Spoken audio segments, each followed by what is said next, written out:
চাচা মির্চি খাওয়ার প্রতিযোগিতার নামছে, 5 মিনিট টাইম, বুঝছেন? টাইম কিন্তু ধরছি।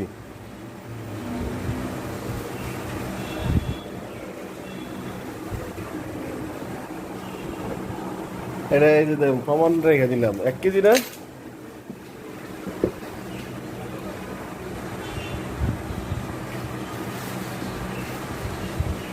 ভেঙে দিছি কিন্তু সুন্দর করে, এটা কিন্তু নষ্ট করা যাবে না, ফরতাছি কিন্তু চাচা, ফালাইলে হবে না।